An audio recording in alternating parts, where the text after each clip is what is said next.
Okay, the Pledge of Allegiance. I pledge allegiance to the flag of the United States of America and to the republic for which it stands, one nation, under God, indivisible, with liberty and justice for all. Take the roll, please. Lee, Lays, Childers, here. Owen, here. Heller, Here. Sullivan, McGrath. Here. Okay. Quorum. First item on the agenda is public comment. Jordan Fine has submitted a card. If you'd like to stand up and give us your name and address and your comments, limit them to 3 minutes, please. And I also have some information for folks if I could pass that along. Sure. My name is Jordan Fine. I live at 2932 West Lyndale Street in Chicago. I'm here to talk to the board today about the Rubrics Casino in Des Plaines, Illinois. I've already spoken with, I'm going to include about the issue a little bit, but I just wanted to get folks up to speed on the board. So Rubrics Casino is the highest grossing casino in the state of Illinois. Since it opened in July 18, 2011, it's appealed its property tax value 6 times. Those appeals will enable it to pay $1 million less to Main Township District 207 alone in 2011 and 2012. Rivers Casino is going to pay $4.2 million less to all taxing bodies, which also include District 62, the City of Des Plaines, the Park District, and Cook County. What this means is that the casino's property tax appeals mean that Chicago billionaire Neil Bloom and other Rivers Casino owners pay less in taxes, while other property owners are stuck with a bill. The casino's 2013 assessment appeal is currently pending at the Cook County Assessor. And I think the question for District 207, as well as other taxing bodies, is whether the district will file an undervaluation complaint with the Cook County Board of Review to stop the casino from shifting the tax burden from a casino making hundreds of millions of dollars to other property owners in the district. On June 17th, Unite Here, the union representing 250,000 hospitality workers in North America, we presented our concerns regarding the casino to Des Plaines City Council. Des Plaines Journal quoted one of our members and Des Plaines resident Walter Underwood, who stated, "The casino's appeals mean I pay more in property taxes along with every other property owner in Des Plaines."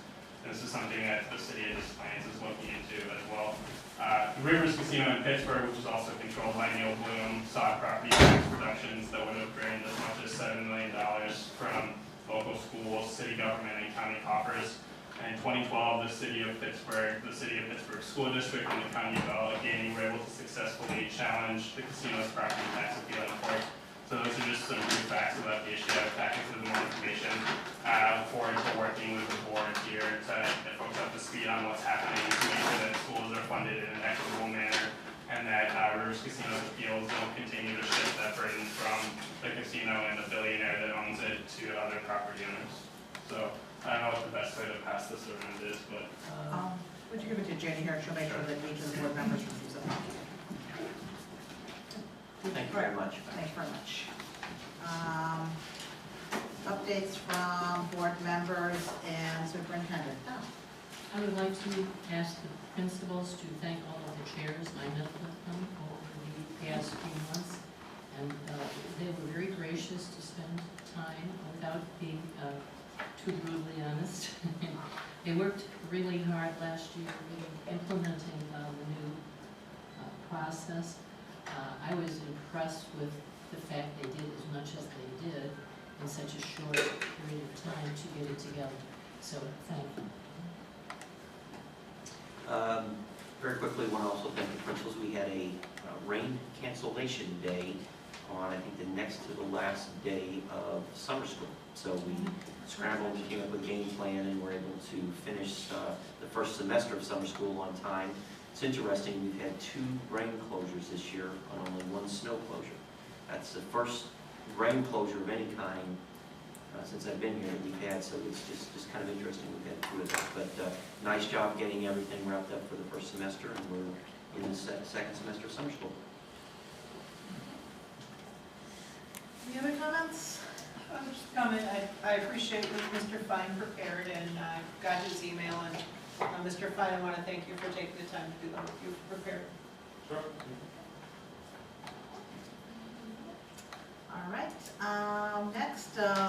finance report. Mary? In your board packet is the May financial statements. On the revenue side, we're close to 100% in revenue. This is no surprise as property tax bills went out in March. The remainder of the revenue, whether we'll hit budget or not, I believe will be over budget in terms of having additional revenue. We won't know until August because the state's behind in their payments and they have until the end of August to make those payments in order for us to charge them to June on an equal basis. On the expenditure side, don't get excited because in June we run all of our 10-month summer payrolls, which is the equivalent to 3 months of expenditures in terms of payroll. So we catch up to that 100% number very quickly in June. I will entertain any questions that you have on the financial report.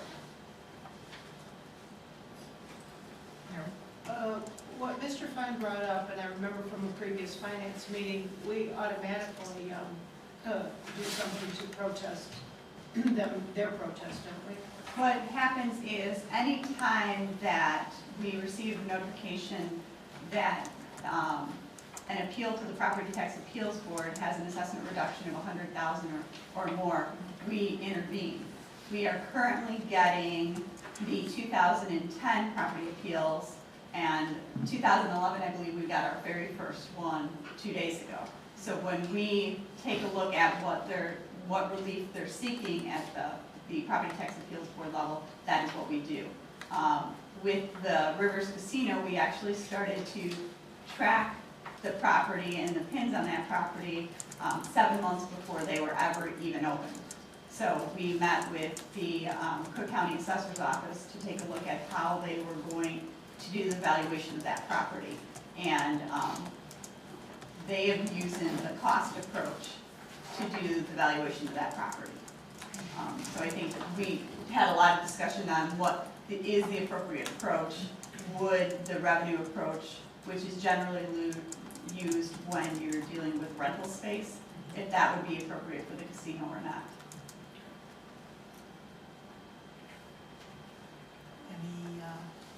Any other questions? Next is Instructional Services. Barb? Yes, okay. So you have, in your board packet, you have a complete copy of the college follow-up report from the National Student Clearinghouse that we prepared for you. And you also have a big binder of reports from all of last year, in which is also this report sitting about halfway through. So I'm going to start with this report because it's the only one out of the bundle that has not been presented to you this year. And then I'll take a moment and just do a few highlights from the whole binder just to kind of close out the year and see what questions you might have. A lot of this report that's going to be shared with you tonight, some of you will recognize at least the framework of it, but a majority of our board is new. So in discussion with Don Marzoff, who's here this evening and who is a large contributor to these reports, we decided that we wanted to go over some of this with you. Because the question that we often consider here is what are some of the measures of our student success? And without looking at just high-stakes test scores, certainly one of the measures should be whether or not our students are taking advantage of post-secondary opportunities and to what extent they're having success in persisting there. So we're going to start with this particular report because it does address that particular measure of success. You have a copy of this PowerPoint in front of you if you want to follow along that way, or I'll quickly flip through some of these slides and hit the high points.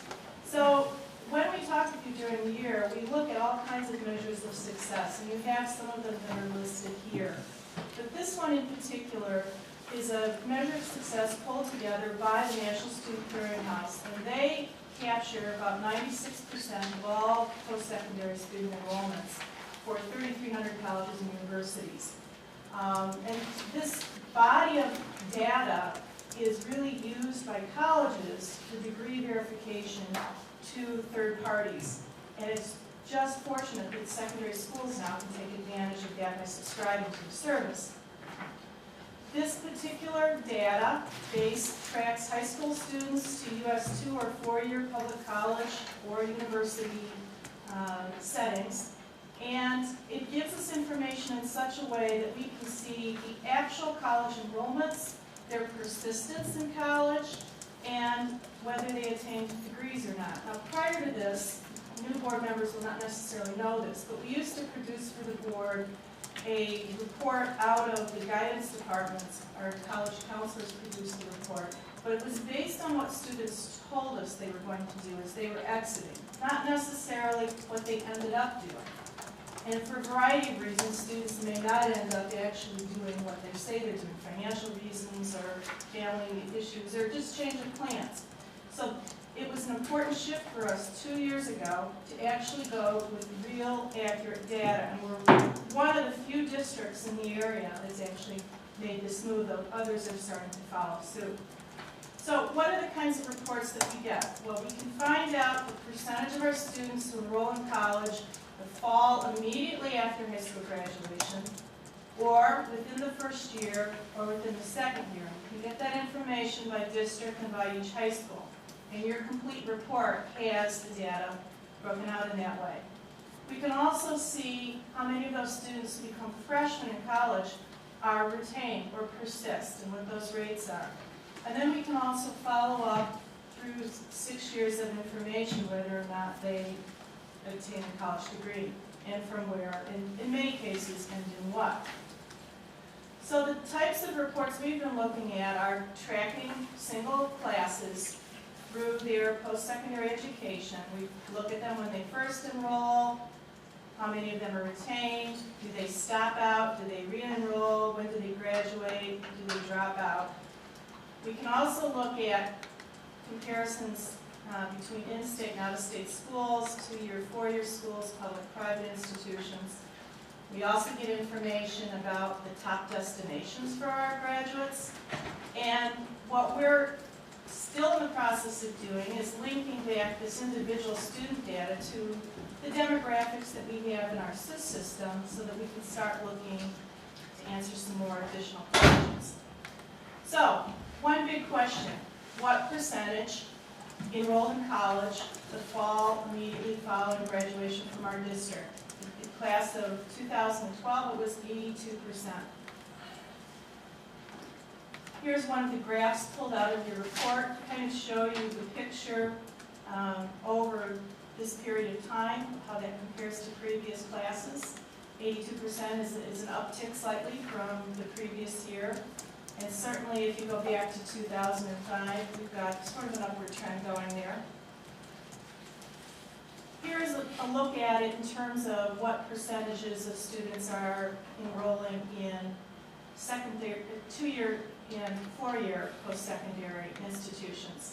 And interesting, we've been talking to Oakton about a number of things, and they saw huge increases, did other 2-year schools during the worst of the economic downturn, as you might expect, but now that the economy is starting to come back, their enrollments are falling off, so they're having their own discussions about what to do given the fact that they're having declining enrollments. And you kind of see that a little bit in that lowest line there, where our students are a little lower percentage going to 2 years and certainly a greater percentage going to 4 years. How does our college enrollment fall after graduation compare to national averages? Now, what you need to know is that the national averages include students who also enroll the second semester of the first year out, and ours do not, because we don't get our National Student Clearinghouse data until another semester has gone by. And so really these numbers would be actually higher for us if we had our second semester data in there. But you can see that we're beating the national averages in every case, and this is also graphed in your packet, broken out by building and district.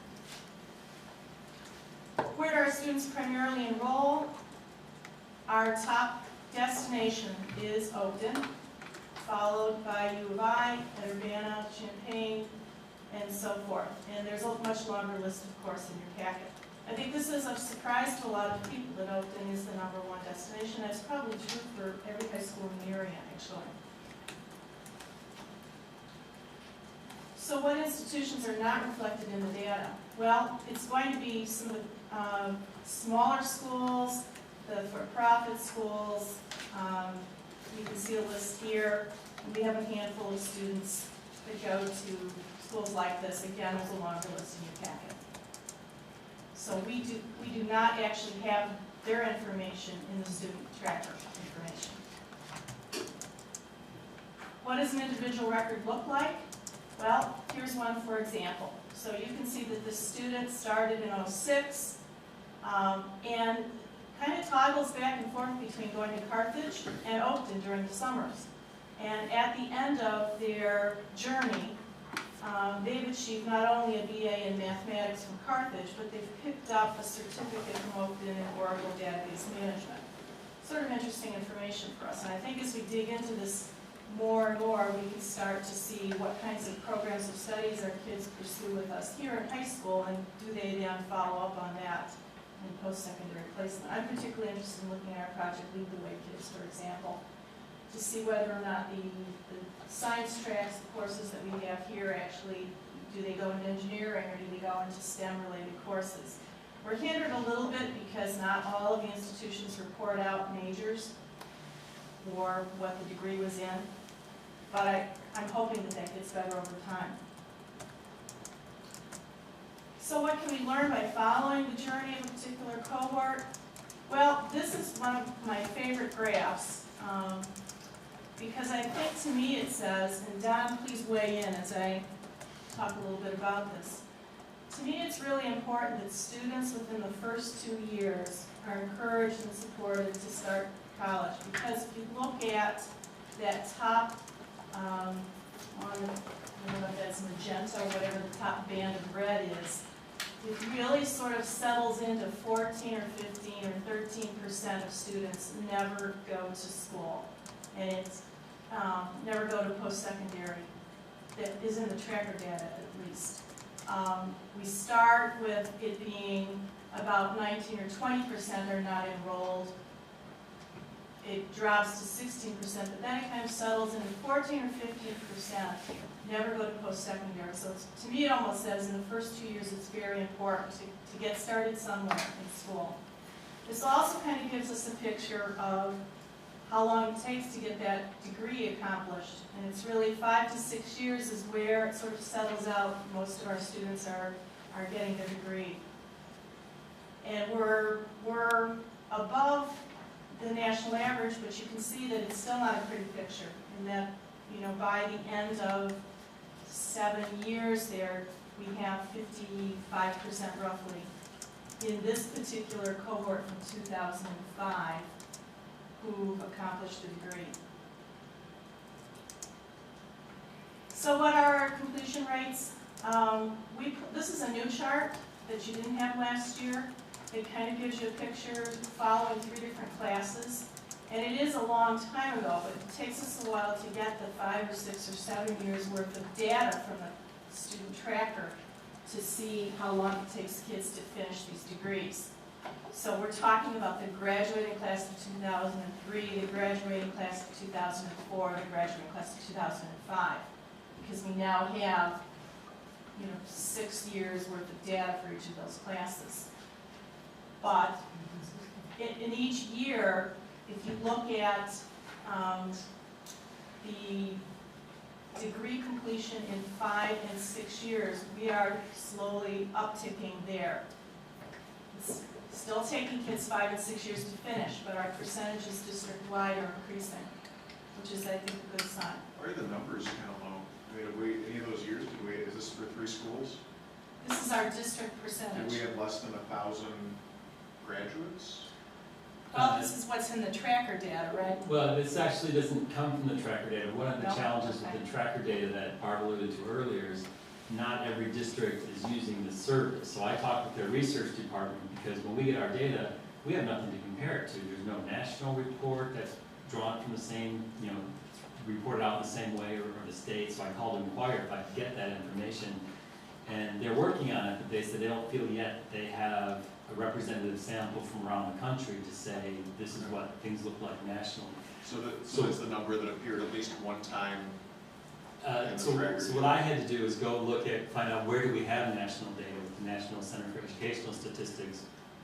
And their data is reported differently. So their data is reported as, and what this is based on is the number of students who enrolled in a 4-year bachelor's degree program in the first year after graduating high school. Actually, that's not even what they use. They just say like in 2003. I'm assuming they're talking about those graduates, but that's not the case.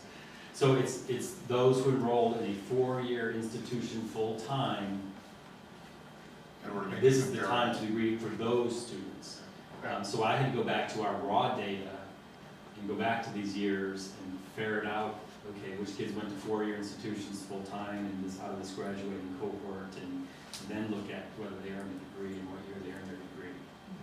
So this leaves out the 2-year Yeah, students. yeah, Okay. that's the challenge, is kind of matching up what national data is available with what Student Tracker gives us, and I kind of reverse engineer this with these numbers.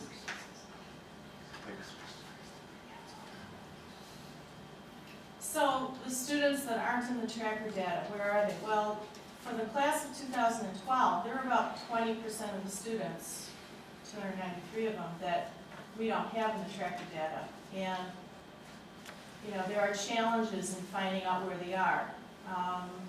Maybe I'll let Don explain this, because you really had to put in a lot of grunt work to track down what we do know about the students. So when we get our data back, I kind of try to compare it with what's in Naviance, our system that's in the guidance department that shows where kids last requested their transcripts go to, or what they said that they were going to do. And often there's you know, a good deal of students that aren't overlapping there because they may have been in a different year. You know, they may have been in Naviance for the previous year instead of for this year, or vice versa. But what we do is we try to find the kids who aren't showing up in Student Tracker. There's probably, you know, there may be a good reason for it. They're going to one of those institutions that don't report to Student Tracker, or they're going to a trade school or an art school that doesn't report to Student Tracker, or they're reporting that they're going into the military. And those are legitimate options for kids. So we don't want to kind of just cut them off and say, okay, they never went to college, because they are pursuing something that's worthwhile and meaningful. So it's important to kind of go and track down those kids. We're working on getting better reporting in Naviance. There are a lot of instances where kids were missing, or it may have just said January grad, which that doesn't tell us what their plans are, but they graduated in January. So I know that the SPS directors are working to make sure that we have more information on students, so that if they don't show up in the clearinghouse data, that we have a sense of what their plans were. You know, we have kids who report that they're going, you know, out of the country, so those kids aren't going to show up. So Student Tracker doesn't get national or international out of university and college data. So questions that we're still pursuing. I think particularly we want to look at the college success rates for some of our disaggregated groups. And that'll be a lot of work, but it's kind of on Don's to-do list for next year. Actually, they're making it easy. I mean, new this year, before they didn't collect demographic data on our students, but this year they're allowing us to include that in the information that we submit on our graduates. They're not going to produce the reports to us, but they're making tools available that I can go online, and if I've reported the data from our student information system about economic status or ethnicity or gender, then I can go and generate reports based on that data, so it'll make my life a little easier. And I think that'll be important for us because we are dedicating, with a laser-like focus, a lot of our resources to some of these disaggregated groups that have learning needs and challenges. So I think the extent to which we can see that beyond our doors they are having some measure of success, that should be very helpful. So, now I want to just leave you with some thoughts about the whole bundle of reports here. I don't know if any of you have seen this poster. It sort of sits on my wall and a lot of walls around the buildings. But prior to Ken and my being in this position, there was a group, I guess, who came up with the Maine Township Statement of Purpose and our goals. And it's a fancy chart that, you know, I've taken some time lately to take a look at. And it's interesting because here's the global statement that we have promised a decade or more ago about what we're about here in this district. And when you look at the finer points, and I took all the language of it and I stuck it in a tuxedo or graphic organizer, you don't see too many big words jumping out at you that have to do with high stakes tests. Yes, there's some things about some subjects there and some skills that are necessary to have in order to show measures of success on high stakes tests. But a lot of those words have to do with other parts of the goal statements that are on the chart. I've sort of summarized the language of the chart here, and the words that are now in red, those are ones I think you could probably draw to high stakes tests, such as a majority of the reports in your binder are about. Obviously we have EPAS data that talks about how students can read and write and so forth, and subject area concepts and American heritage and so forth. But the rest of those concepts, I think, have to do with the several pages that we inserted at the beginning of your notebook, which have to do with things about students learning to be active in service learning, being active community members, learning to cooperate, learning to use technology in a variety of ways, working in teams, being involved on sports teams, extracurriculars. And to me, this is not an unimportant set of measures of success, what's reflected in the opening pages of your binder, that we ought to pay attention to, in addition to all of the other reports that come into the notebook. So when we look at this whole notebook, before we close it out and we really adjourn the reports for the summer, what are some of the big takeaways, in addition to that big idea that I want to leave you with? One is, if you go back and you look over those reports, you see in many of them that it's been a year where we've had some new technologies, our new system, we've had some new methodologies given to us by the state of how to calculate things, we've adopted some new methodologies, and we've tried to improve our accuracy in many of the calculations. So I think we need to kind of take that into account, because that may affect some of the longitudinal looks at some of the data. If you want to, though, take some global points away, I think you have to see some of the following points. Our enrollment in general is down somewhat, except at South where it was higher this year. But our mobility is up and our low income is way up. And that is probably why you see us with our summer curriculum project monies and with some of our other FTE requests that we've brought to you and our other support services and special ed initiatives coming forward, that we have been focusing on how to help our students who need greater access, who need an equitable share of resources, they need greater opportunities, they need that guaranteed rigorous curriculum, access to the AP curriculum we've talked about where we're opening the doors for them. I think a lot of it has to do with some of our changing demographics and what we're doing to try to help them. Another takeaway is we are still a district that celebrates and has diversity, and our language differences are significant. Our EL populations have needs as well that we are attending to. They're significant but fairly stable. There's not any great outlier increases in numbers there, but it is still something that drives a lot of how we spend our resources. If you look at the demographics about our truancy and our graduation rates, I would say that those numbers are improving. Some of the work that we're doing in those areas is paying off. I would say our college tracker report is starting to show some slight upward ticks in terms of the degree attainment.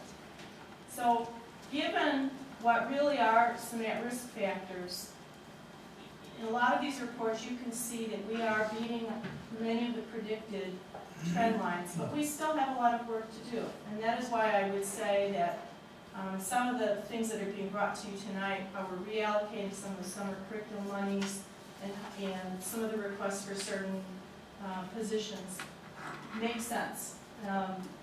What's coming up for us, and this is the last thing I want to point out, is we are at work on really trying to focus our efforts on what a strategic instructional plan would be for us. It goes after, with a laser-like focus, some very important areas of need. And we had a meeting with our 12-month administrators to start looking at the initiatives we have and prioritizing them and finding a unity of focus for those. And July 15th, we're going to meet again with a subgroup of the administrators and push that a little bit further. And then on July 22nd, we're asking for an education committee meeting that we'll share a draft out with the education committee where we're at this point in time. And our goal is that we have a very simple, it would be nice if it was a one-page instructional vision to share with all faculty on the opening day and say, this is where we're going, guys, and this is why, and this is how we're all going to marshal all of our efforts and our resources to go in that direction. So, to the extent to which all of this information helps you understand that and can invite you into the conversation, I would invite you to the Education Committee on the 22nd, and we'll include you in this work going forward. Question. I want to look at this in a little different paradigm related to the student tracker report, especially in that no degree after 6 years is more than 1/4%, so more than 25%. Does this mean that our students who went to university, colleges, and they're attending these schools, and after 6 years or so, they consider as drop out or not able to complete their schools even though after 6 years? It's about 25% or so, generally speaking. Yeah, they may be continuing. They may have been, part-time for the last 4 years, so they may be going part-time. It doesn't mean they dropped out completely. It's just after 6 years, they started, after their year after graduating, but after 6 years, they still have not earned a degree. Some of them probably have stopped attending, others are probably still attending part-time, and maybe 7, 8 years before they earn a degree. Do we get the data in larger chunks than 6 or 7 years? In other words, can we see 8 years or 9 years out for that class, whether they're still persisting? 7 years is the farthest I can see, and 6 Okay. years is as far as the national data is reported. Okay. So we may not know where they end up, but we're looking at it in 6 and 7 year chunks. But to put that in perspective, Mr. Lee, there are some national estimates that number nationally is about 75%, as many as 75% of students may not be completing. That's part of what Don was trying to explain earlier, is getting accurate data for students who go to college and really being able to track them is not precise work yet, but there are national estimates that 6-year number could be as high as 75% for all students across the nation. So by comparison, I think our students are doing much better than the national average, but you're exactly right in terms of how many students right now it looks like by percentage. Now the other thing too to remember is this distribution is a distribution of all of our students. So we're talking students who are graduating with IEPs and any number of other things that could be prohibiting factors or difficult factors for going away to college and getting a degree. So it's not just a distribution of what we might consider traditional college-bound students. Even though it is individual responsibility to try to finish graduating on time if possible, it is a challenge for higher education too, for the students to stay more than 6, 7, 8 years. We have to really try to reduce that as to 4, 5 years if somehow possible. And again, it could be an economic, financial for individual, job-related, marriage, and all other things. But at the same time, if we could somehow educate, implement the idea or thoughts about possibility of graduating on time or sooner, the more they stay later and work and graduating in more later time, it kind of like would you say financially somewhat damage and overall for our U.S. economics education system too. It's not good for the students itself and overall. So somehow if we can, in earlier times in high school, if we can kind of encourage them and make sure that guys.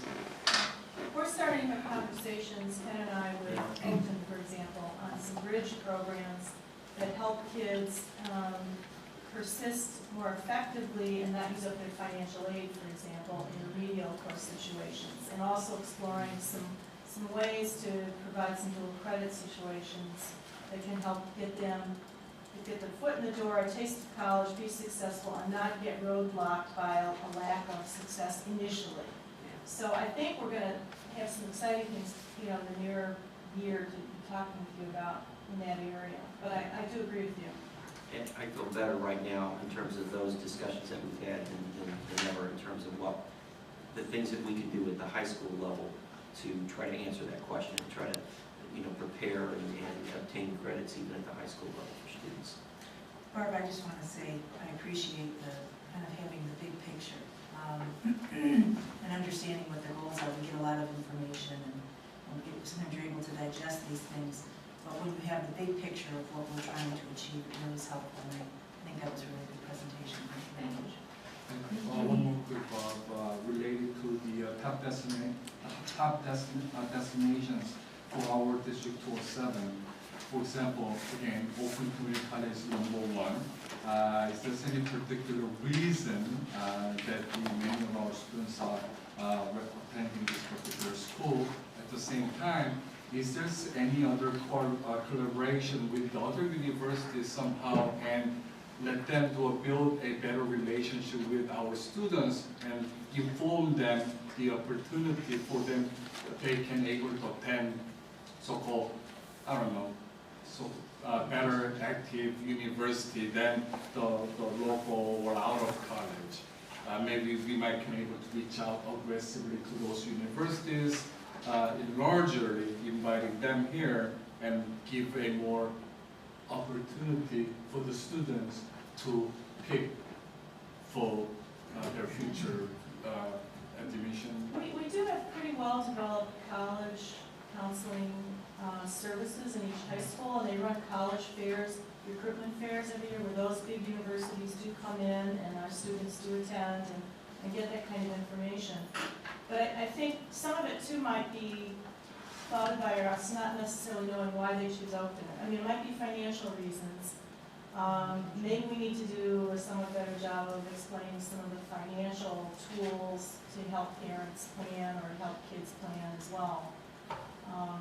But, it might be good for us to give our new board members a sense of some of the college services that we do have, because I think you would be impressed with the efforts that are being made there too. Not that we can't do a better job, but our college counselors work hard and they do provide some good work for our students and parents. And it bears mentioning too, I believe that we've had a very good partnership with Oakton, and I think they've served our students very well in a variety of ways. And students going to Oakton, I mean, their motto is begin here, go anywhere, and that's really, we found that to be true with a lot of our students that have started at Oakton, but then they've gone perhaps to a university after being successful at Oakton for a year or two that perhaps they couldn't have qualified for right out of high school. So it's been a good partnership, and Oakton does provide, I think, a very high quality service for many of our, not just our students, but a lot of students in the Oakton Community College area. So they've done it. And I think there's some new folks that are working at Oakton. As Barb mentioned earlier, I think we've got the promise, hopefully, of being able to have some better partnerships even there. But I do hear what you're saying, and I think, we've got very aggressive college recruiting fairs, and we have colleges in regularly in each of our buildings to speak with our students, and we use tools like Naviance to help make that process a lot easier for students and families as well. Are we going to be learning more about Naviance later tonight? Is there something in the notes? No. Okay, I just, there's Bill. the contract, yeah, I don't know anything about Naviance. Are there a number of scholarships that are offered that are not accessed, maybe not just lack of knowledge, but that the students might not qualify? Are there scholarships that just said some? I wouldn't be able to answer that, I'm not sure. Who knows that? Probably our college counselors. Is it better than anyone? I think that scholarships that we have that are out there that are offered internally are taken. But I think it's pretty much reported there's probably thousands of scholarships that actually exist out there that do go unclaimed every year. But the ones within our schools? I would say, yes, the ones that we offer internally and have control and access over, 100%, I But, think. but we advertise well beyond that. I mean, we advertise many external scholarships every year and make sure that information is available on how to apply. Because we'll get people that'll send them to us and say, here's a scholarship I want to make you aware of, and then it's disseminated. And in some ways, it's become a cottage industry where if you Yes. pay me X amount of dollars, I will expose you to all these scholarships. Like, Yeah. there's a sort of a middleman playing out too, in the role. And this isn't big dollars by any means, but I do remember someone's family offering a scholarship, and by the way the scholarship was written, it couldn't be given every year, and I always kind of wondered if they ever changed that, because they wanted to help a student, but they didn't ever fit the criteria. Actually, echoing what Mary says, I do recall when my son Andrew, time for after graduation and trying to look for college to attend, and actually we as a parents desperately looking for some additional funding scholarship, but we have no idea. No information has been received from school or anything else.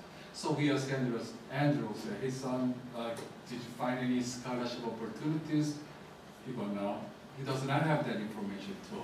So I think we might need to reach out to somehow to the students and to the parents that there are more opportunities about these scholarships that we so that they have an access to this opportunity. Otherwise, it's kind of sad to say that there will be a lack of opportunity to gain that information somehow, somewhere.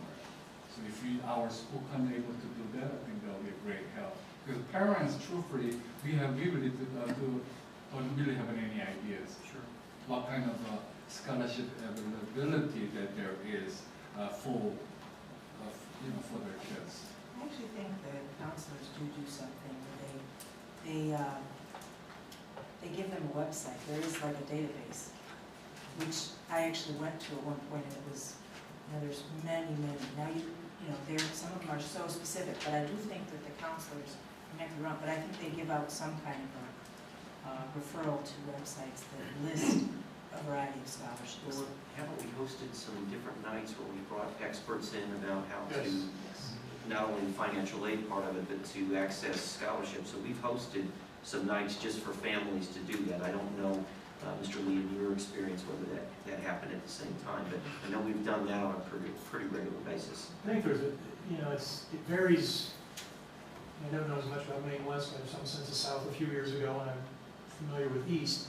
It's very different based on what the family culture is in terms of, if you have parents who have grown up in this culture and they've gone to college, they get it. They've been there, they've jumped through the hoops, they've sort of done what you need to do to get into college. And then we kind of take a look at the other side. I mean, we advertise, we try to get information to kids, oh yeah, I'm going to go to college. Well, we start pushing them to make plans to get their paperwork done. They still haven't done it, so they're not very realistic about where's the money going to come from? What's that going to end up looking like for your families? And I think for the families, sometimes they're busy just kind of trying to keep a roof over their heads, or by the time the student has come in, they've far exceeded the parents' educational background, in terms of that level of literacy and educational achievement in their own lives. So there's just a lot there. So we give a lot of support, and we offer it up, and we advertise it. And just trying to get people in is really sort of a challenge. So I mean, what I'm hearing resonates with me, and I think we've made some really good headway with some new staff. We have a new counselor, college career counselor, that really did a nice job this last year. We've been fortunate to have Illinois College Advising Corps, ICAC. It's a grant we're going to have for one more year. I think this will be the last year that we've got them in the building. And it's been very helpful, but it's that cultural piece that you don't know what you don't know if you haven't experienced it, and it's really difficult to get people in for whatever reason, because sometimes I think parents are a little bit self-conscious about coming in and not really knowing what this is. I mean, they want what's good for their students, but I don't think they necessarily always know the best way to help support them and that sort of thing. And our kids at East tend to be sort of, live for another day, and it's like, oh no, we need to do this now, but, you know, unless you take their hand and start to fill out the paperwork for them, sometimes we just can't get it done for them. So Oakton ends up being, well, okay, I'll go to Oakton for a little while, which is not necessarily a bad option for some of them, but, you know, again, I just think it's a little different kind of based on what's happening at home.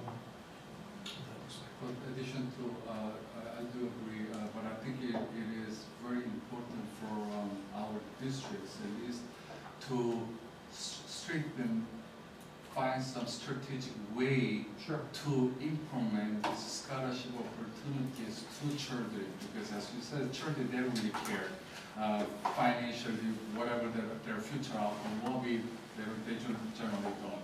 As a parents, we are very deeply concerned, but when we do not have no idea and there's no access to it, and if there's some kind of strategic communication from the school to parents about these opportunities, that parents can able to physically participate and gain that accessibility, I think it will tremendously help individuals greatly. So maybe, once again, I would like to request strategically, maybe through counselors, somehow, implement these opportunities or programs to their families. I think will be a great way to do so.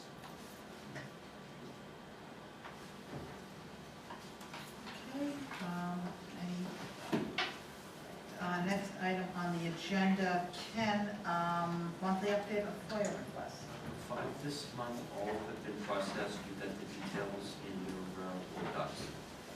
Thank you. Any questions? We have a first reading of policies and procedures, policy 5230, graduation requirements. Barb? Yes, this is a policy that when we changed the class rank policy 2 years ago, we must have missed the reference in it, so we're simply suggesting that we need to take out the phrase for class ranking because we no longer rank. So you can see in policy 5230 where that phrase has been crossed out. It's not changing anything else, it's just making it consistent with what we do. Okay. Questions? And this is just a first reading, so this will be up for approval next month. Okay, so, we're gonna get rid of the class ranking. We did 2 years ago. Beginning with the 2002 school and approve the elimination. Just graduating class, had no class rank. Finished in 13. So no more valedictorians or? Well, we have main scholars, which is our top 1%, and figure that out at the very end of the school year, but we do not rank at any other point in time. And beyond that, we don't rank either. We don't keep a rank on file. So the students are somewhat surprised now versus, Oh, I think they probably know. I mean, more so than They before. communicate I with each think other. as they go forward, they will be. Yeah, The juniors knew because they were pretty close going in. Yeah, you because I know, remember discussing this Yeah. when we first adopted it and the impact it would have on main scholars and wondering if it's been frustrating at all. Well, I don't think any of us use 1 and 2 as salutatory and valedictory. Right. There was always Right. a group that kind of came about that would do it. I mean, you get that group of kids who are, they're somewhat competitive and they will continue to compare their, we still have GPAs, we just aren't listing them and ranking them, so if a kid knows what their GPA is and they're talking about it, they'll still compare those. So practically, it's not really that different. No. Each of your opinions. It wasn't at East this year. Okay. Yeah, well, this does seem like just technical cleanup. Right. Yeah. That follows on the elimination of class rank for Right. at all times except to determine the main scholars at the end of senior year. The first reading, if you have any questions or comments now or between, for the next meeting, up to Barb or to Joe. Any other questions at this point in time about the policy? Okay, next up is the consent agenda. A motion? So moved. Second? Lays, Keller. Questions, comments? If not, Jenny, call the roll. Lee, Aye. Childers. Aye. Owen. Aye. Heller. Lays. Aye. McGrath. Aye. Next item is the policies and procedures that are up for second reading this month.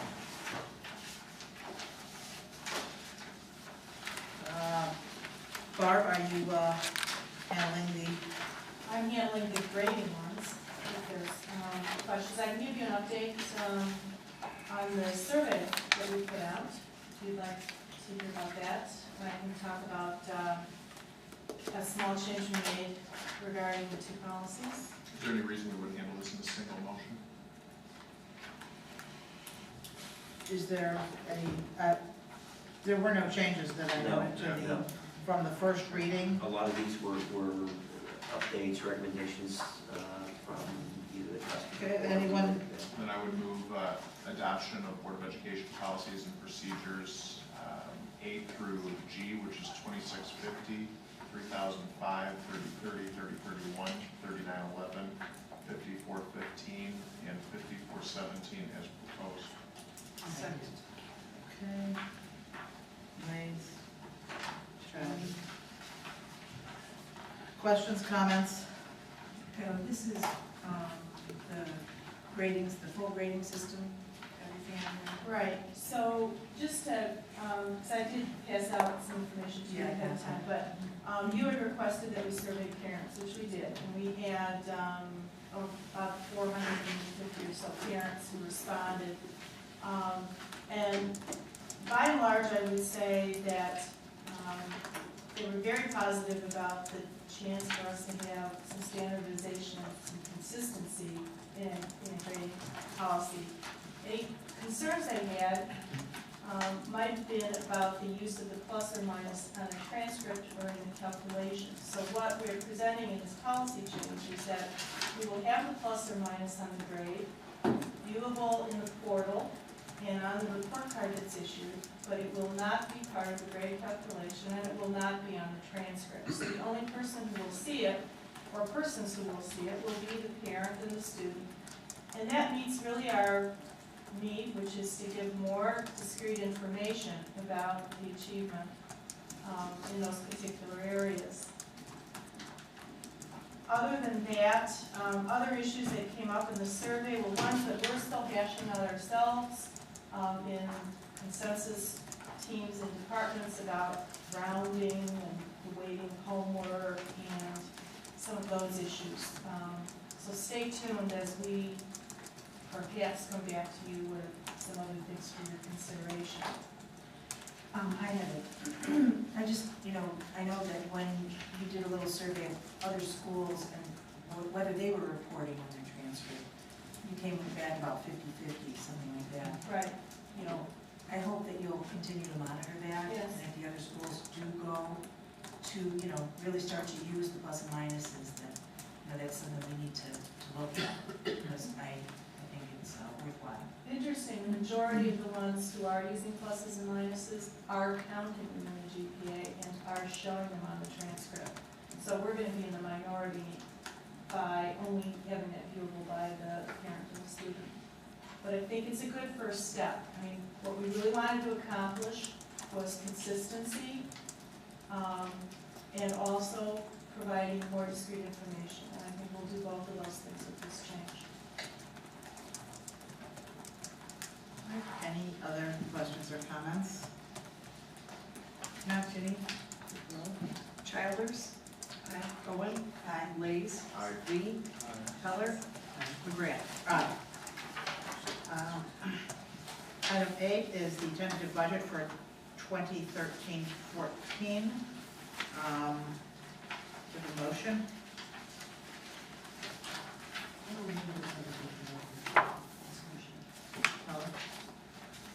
Second. Owen. I believe the game plan is to have a finance committee meeting with this as the major topic in July or August before the final budget is adopted in September. Because I think to be able to adequately tell you what is in the several, very lengthy document. Wouldn't be accomplished in a 10-minute time frame. But you're looking for board movement on this? This is the prior to tentative budget this is the budget that goes on display. In August, we have the public hearing, so that after the budget's been on display for 30 days, the public has an opportunity to address the board and provide input. And then the final budget, which we've always made some changes in terms of grants and additional things we learned over the summer. But in essence, this is probably a 98% of what you'll see in the final budget. Is this budget currently on display? This budget is currently on display.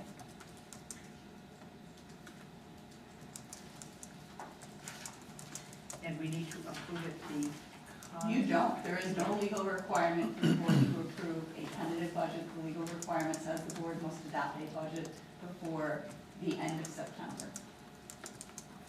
So there'll be a finance committee meeting. In July or August to go into greater depth of the budget. This is very similar to what we've done. Is the administration requesting board action tonight on the tentative budget? We've always taken action on a tentative budget. Talking about right now? Yeah. So, I mean, yes, there is a I motion hate in front of the board. to say this is Yeah. what we've always done, because I don't like this. But I mean, I think that what it is. I think we've also had finance committee meetings at different times. Correct, we have always traditionally met as either a committee of the whole or finance committee after the tentative budget has been adopted by the board. So if you look back to the budget timeframe, this is, when we adopt the budget parameters and timeframes in December, we talk about the tentative budget will go on display, the board will adopt the tentative budget, we'll have a meeting to go over the budget in detail, public hearing in August, final budget adoption in September. Well, if we need to vote on it. But I mean, there is no reason to, I don't think there's a motion, is there? There was. There was a second? Yes, there was.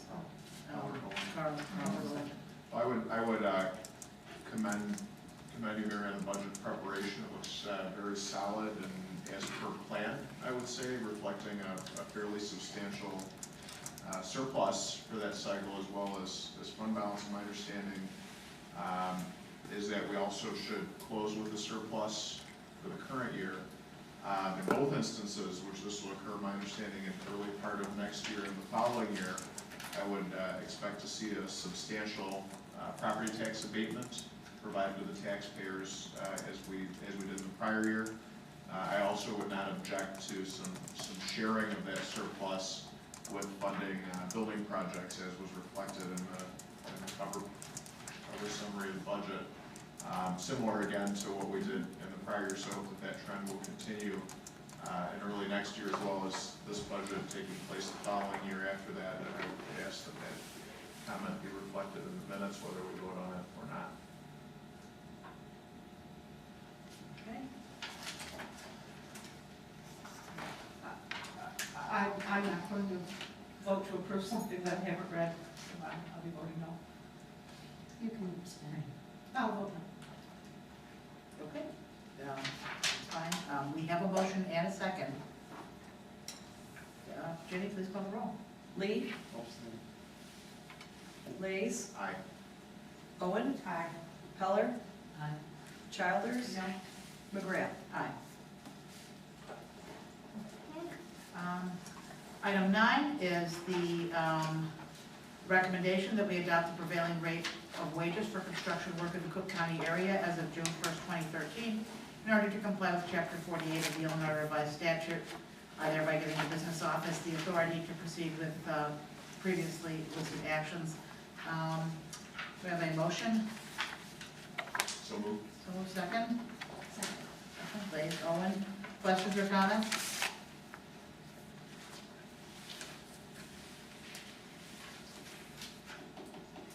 Okay, Ginny, call the roll, please.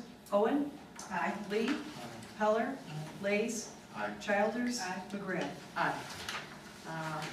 Item 10 is a resolution to approve ratings rubrics for special positions. These positions include social workers, speech language pathologists, and guidance counselors. This is for the beginning of the 2013-14 school year. Do we have a motion? Keller, second. Second? Owen? Questions or comments? Is this something like the rubric we had for the teachers this past year? Exactly, same thing, yeah, same thing back then.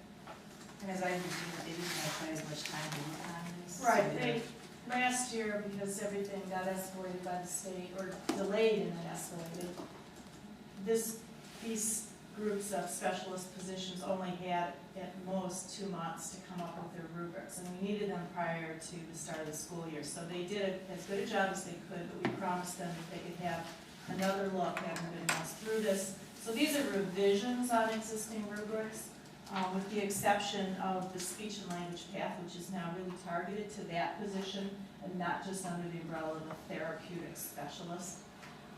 They have been looked at by teachers in those job groups. They've been looked at by the directors of special ed and student support services, PMZ. They've been through our teacher rating task force group, and now we're bringing them to you so we can have them ready to go for August.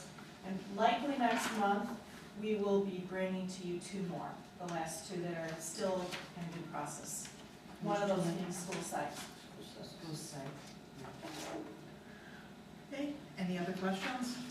If not, Ginny, Lays, Aye. Peller, Owen, Aye. Childers, Aye. Lee, McGrath. Aye. Item 11, summer curriculum projects, reallocation of funds. Do we have a motion?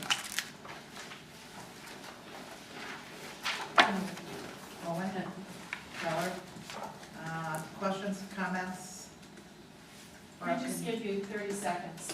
This is not asking for any more money. This is taking money that you already approved for summer curriculum projects and simply being transparent about how we're reallocating it to some different people for some different purposes. As we got into this and discovered some of our needs for our at-risk groups, we wanted to target this money a little bit differently. So I asked Pam to come back and give you some detail on how that would look. So it's not additional monies, it's the same monies, just reallocated a little bit differently. Can you give us some, just maybe the 1-minute version as opposed to 30 second? With a little more detail in terms of what. Well, some of the changes have occurred in part because we've got groups in each of the 3 buildings working on co-teaching and collaborative teaching and support facilitated models that are pairing special ed teachers and gen ed teachers together. And as they've gotten into that work, that's going to take a lot of planning and a lot of understanding about what that model means, and so we had to allocate some more money to those initiatives. For example, that's one of the big places we put more money. Thank you. Any questions for Barb? Comments? Ginny? Roll. Peller, Aye. Owen, Aye. Lays, Aye. Lee, Aye. Childers, McGrath. Aye. Item 12, additional textbook adoption for 2013-14. Give a motion for So moved. Childers, Second. Blaze. Questions or comments? Your response when people ask whether we're getting textbooks. I know we're gonna need additional textbooks, but what is the response outside of the Chromebook issue? What is the response? Why would we, tell me what I say if people ask me, why are we getting new? I know we need new textbooks, but I need a appropriate answer response. Well, even if they're accessible with the Chromebook, we're still bringing them to you for approval. Or if they're accessible as part of targeted reading programs. For example, the greatest number of books here is related to Expert 21, which is a program that East adopted with your approval at the last board meeting, and now West is also adding that. So we're just bringing that before you so that you're aware of that and the fee that those students will pay for that. Those books are going to be available regardless of Chromebook or not. The automotive book here, they're taking advantage of an opportunity to move into the digital world. And right now, we're in sort of this transition period where we're discovering, publishers are coming forward with certain books, and we're evaluating whether to move forward with those, with the Chromebooks or not. So it's a little bit messier than it has been in the past where we've had just 2 on-ramps in the fall and in the summer. That's why we've been dribbling these out a little bit, because we want to maximize our use of our digital capacity that's coming on board. And it saves money. And it saves money in the end. Yeah, we knew early on, Mary, that not every class would have a digital textbook. Right, Yeah, it's gonna right, take and I a little wanted time. the Yeah. talking points Yeah. for that. I've made the motion Okay. for that reason. I know we need it. Okay, any other questions? Not Judy, try the roll. Childers. Aye. Lays. Aye. Owen. Aye. Heller. Aye. Lee. McGrath. Aye. Item 13, approval of bids and awarding of contracts. 13. Your numbers are different. Yes. Yeah. I'm sorry. And the laws can work it up to the agenda. Okay. This is one of Okay. those. All right, This is what the public sees. 13 of the published agenda. Yes. Item 13, approval of bids and awarding of contracts. Is there any reason we cannot take these as anybody like to pull any of these, or a motion for them as a group? Can we discuss, do we have to pull it out to discuss individually? No. No, you can, Okay. just pass the whole thing and discuss. A motion? So, Heller, second. Childers. okay. Questions, comments? I just want, the Naviance, is it, it's about 60,000, is that per year for the 3 year? Or is that the, It says a subscription end date of 2016. I'm right, not it's a sure. 3 year, it's a 3 year contract. I just was confused whether it was 60,000 or it was 60,000 per year. I do think, I'm getting to know that, I don't know exactly what Naviance provides. I guess I'd like to understand that a little bit better.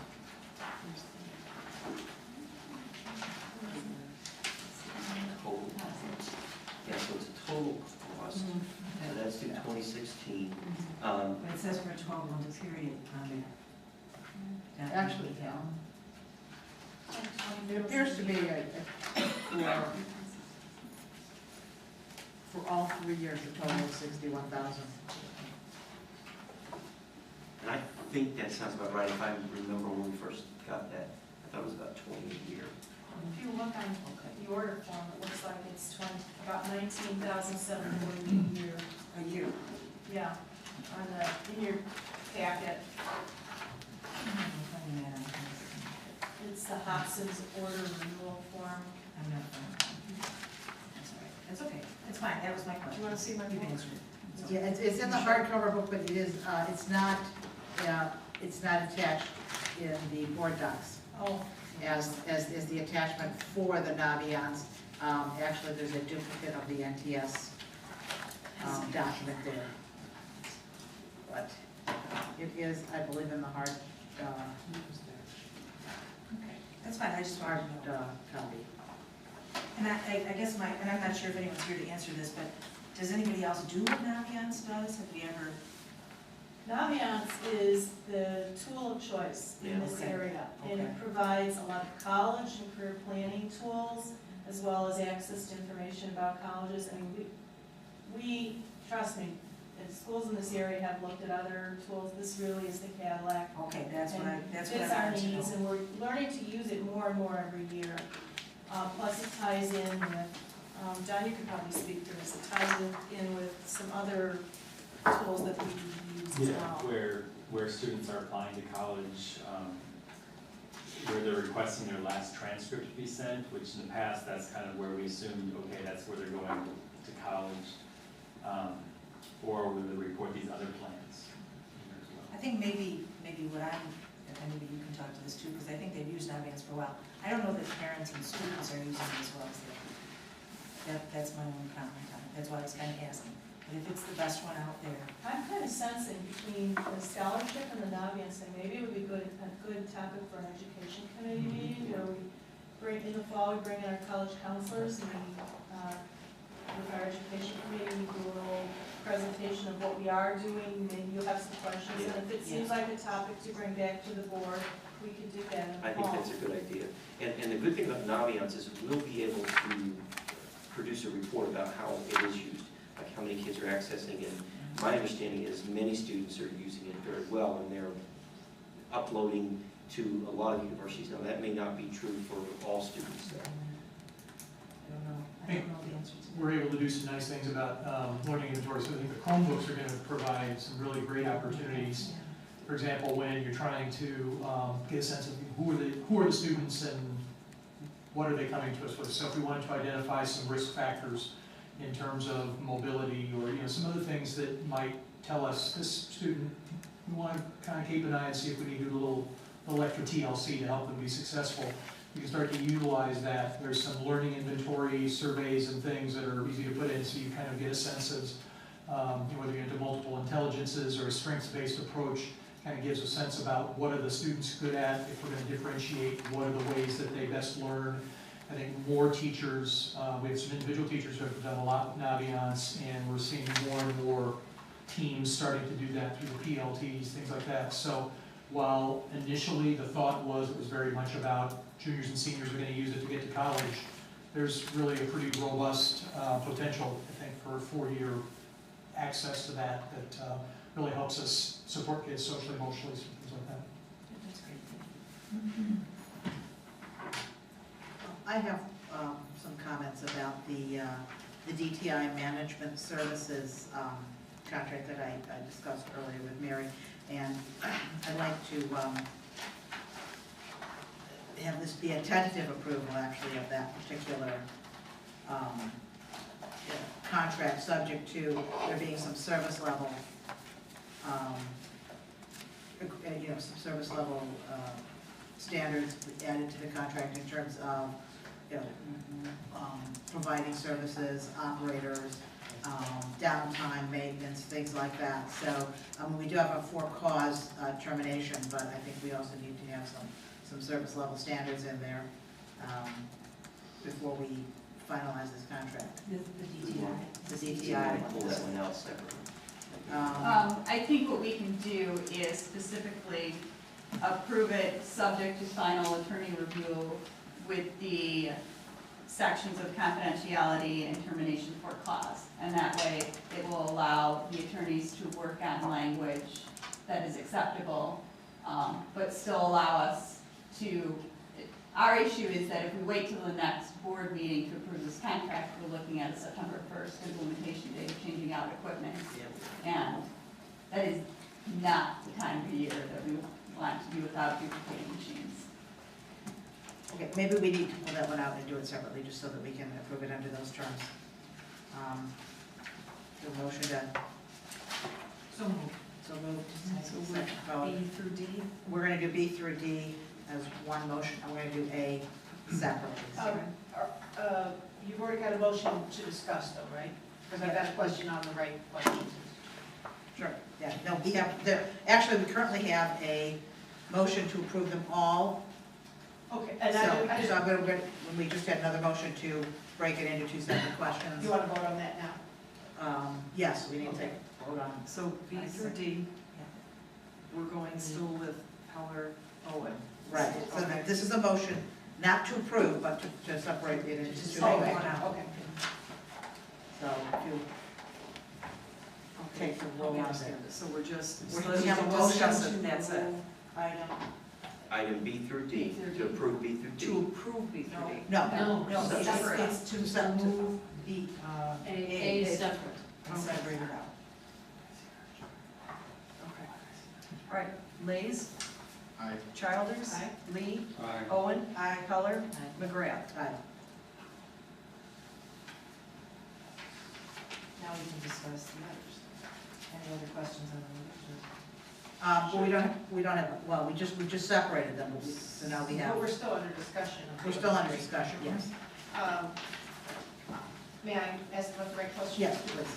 Okay, so it's going to cost us $200 per participant, up to 100 participants, and we would have, from your notes, about 30% of the people would come from, so District 207 would pay for those people.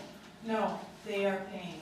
Oh, We are earning back some of the costs of the Right Institute by charging outside of our district participants, right, about 30%. okay. What are you going to be charging for the outside participants? I think the amount that we quoted them is about $250 roughly. I could be off by about $10. So this isn't really going to be much of a revenue? No, but we're trying to cover the cost of materials and the catered lunch and so forth. And we also had to make it cost attractive, so we kind of did some price pointing to see whether or not people would come for certain amounts of money. And for a one-day workshop of this nature, this is the amount that we've been able to attract people to. And we have only 8 seats left, so we're pretty pleased with that. 250 is attractive. It is attractive. And we're using grant money to pay for the day of it. And so, to clarify again, how many from District 207 have signed up? 70 or... So most of it is 207? Yes, yes. We've done this in the past to help cover our costs, particularly the year of our financial challenge, we started becoming a little bit more entrepreneurial. Actually, that's probably a good topic for the Ed Committee too, to kind of go over what we've done the last 2-3 years on this. Yeah, if it's selling out at $250, $25 more would have made a difference per person. I think it's a fantastic idea. It kind of reminds me of the Great Books discussion. You don't tell people what to say, and get them to ask the question. Well, it hooks to our Danielson framework too, because component 3B is about questioning strategies, and it's a gap in our district in terms of PD. We really haven't had a lot of inquiry-based PD available, and this was a group that was discovered by some folks at East and also by Matt Burley at South, and they kind of came to me and said, we have an opportunity here, so we pursued it. And it was spurred by an article I sent out months ago. Yes. And who never knows who even reads those things. Yeah. Matt Burley did, and he went to hear the guy. Yeah. Locally at ASCD, I think it was. Yeah. So we're kind of excited by this opportunity. I'll make a note to charge more in the future. I would. Are there any other questions on any of the contracts? No, just those three. Any other? Any of them? On any of the four, because I think, you know, all of that.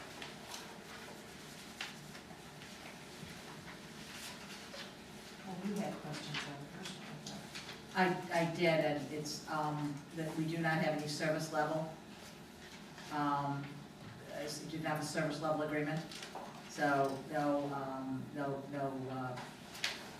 performance points, and the treatment of information that is confidential information and what the period is, or when, if they have confidential information, what can happen with that confidential information. I want clarification on Okay, so that can we, it's not just a 3-year. okay, so are we able to, subject to attorney review, touch on all those topics if we approve it tonight?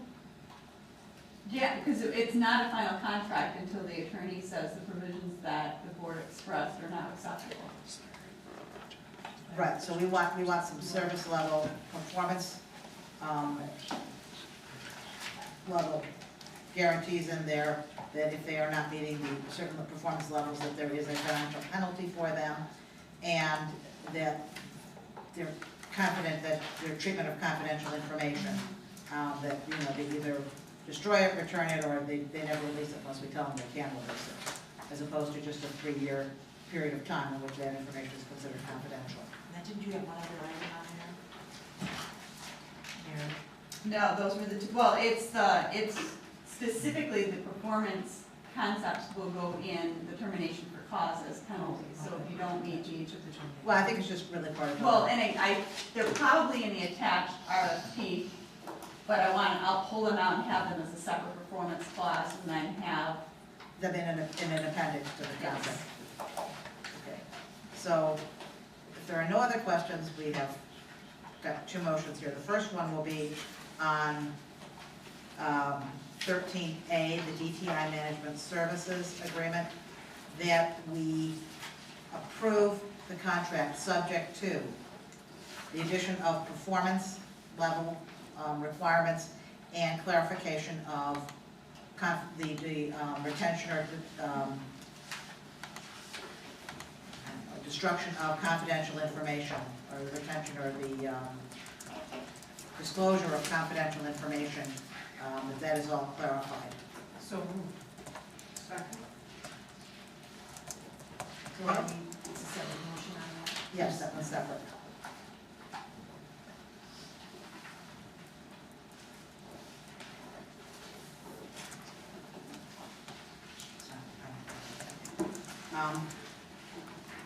Call the roll, please. Owen. Aye. Heller. Aye. Lee. Childers. Aye. Mays. Aye. McGrath. Aye. Okay, and then, motion on items B, C, and D, the NTS staffing, Naviance, and the Right Question Institute as presented. So, Mary, second? Second. Heller? Call the roll, please. Childers. Lee. Aye. Mays. Aye. Owen. Heller. McGrath. Aye.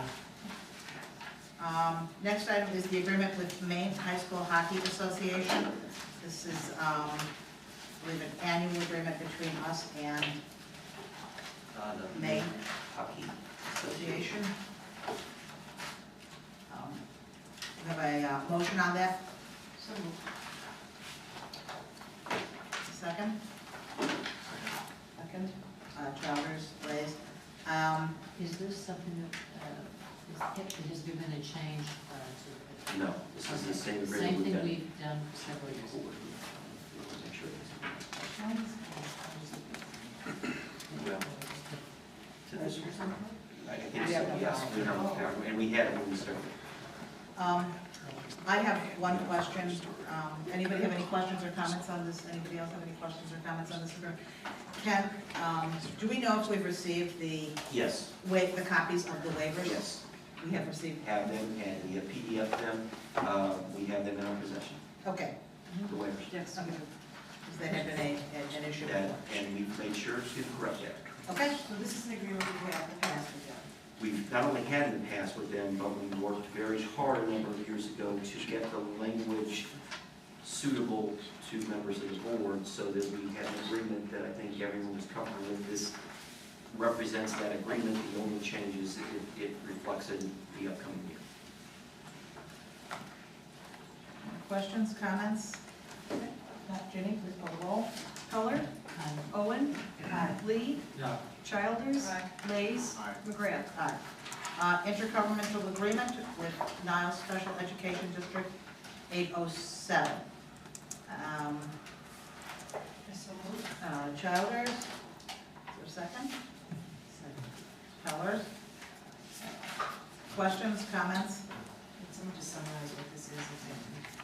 Ken? It is an agreement for services provided to a segment of our special education population. It's been a recurring relationship with Niles, and Barb will have to help me. For Malloy. Yeah, from Malloy, it's a specific program. That one on Oakton? I think so, I think it is, yes. So it's. We have some, yes, it's tuition, Go it's- there. yes, and because they're a co-op, we do an intergovernmental agreement with them for their services. This is going through.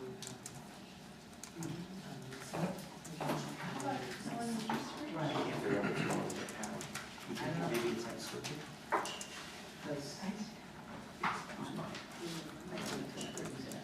Barbara, is this like, you're talking about us taking on some more things in-house, and this is one of those that in the future maybe. So, but this is the nature where we're paying to go out. This is an example of an outplacement, Right. but I'm not certain that these would be the sorts of students who we would be able to serve better here. Right. But it is an example of, you know, the huge dollars that we do spend to serve our students' needs when they're not able to be served in our district. We're currently evaluating those places and trying to figure out the students we can bring back, and can we bring capacity here to serve them. You know what, Malloy is, I always think it's Skokie. In the past, this had been handled by the NetSec, but it Right. no longer It's exists, so dissolved. we have to do it. Right. Well, but even when it was MedSec, we were approving this agreement because we had to bring it, yeah. But this is the dynamic of Yeah. paying out and Yeah. getting paid. Yeah. We will get reimbursed if the state isn't paid. Partially reimbursed.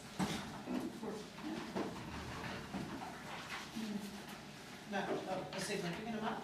No, not a significant amount, No. all of placement. Right. You have to exceed 4 per capita, which is 4 times 16,000 per student. That's to see the first column. Okay, are there any questions or comments, any other questions or comments about this agreement? If not, Ginny, call the roll, please. Owen? Aye. Lee? Lays? Aye. Childers? Aye. Heller? McGrath? Aye. Next up, calendar items. Currently, there's a public hearing on August 5th at 7 PM and a regular meeting at 7:05 on the same date. Are there any other calendar items? Item A, Wednesday, October 16th is the ISD North Cook dinner meeting. It's going to be at an undetermined hotel in Skokie. We haven't picked out the one yet because we had just gotten the date from Dan Rutherford, who will be our speaker, speaking about the financial condition of the state of Illinois. Okay, thank you. We need to have an education committee meeting on July 22nd. It was 3 o'clock, okay? 3 o'clock. 3 o'clock. And is it official, the board docs training, or do you call it the board docs? Oh, 2 o'clock, anyone that can come, and then we'll arrange them prior to any of these committee meetings coming up. 22nd. The 22nd. Hank will be available then It's a too, so. Tuesday, I think. No, it's Monday, you're right. They have webinars. Not that I found. It's a good question, actually. But I can You know call what? service and find out. You know what we should do? I mean, it was pretty simple. It's It very is. simple, Other but than it's we're off just, one item number. We're off. because the way, yeah, you have to have roll calls a separate Okay. item, We'll you just can't run. adapt this. Right, so what we have to do is, yeah, the actual public agenda that's been posted is this one, so that's our one number. You know what, let's do, Ginny, when he gets back, let's ask Hank to put together a webinar-like training, Okay. Eric, if that's okay. Yeah. We can have Hank put together some screenshot trainings. Yeah. Yeah. Just, It looks like all the policies are loaded in already. Yeah. policies are Yeah. not loaded in yet. Oh, but a That is bunch. gonna be Because I only went over to policies. just the ones, but not our whole Oh, The yeah. whole series. history. You've of got policies. 2002, 3, Oh, But okay, the policy series yeah, are not loaded. It's Okay. gonna be a new application, so, yeah, a lot of cutting and pasting. yeah. That'll be great when it's open. Oh, yeah. Our plan is to have it hopefully ready, going by September.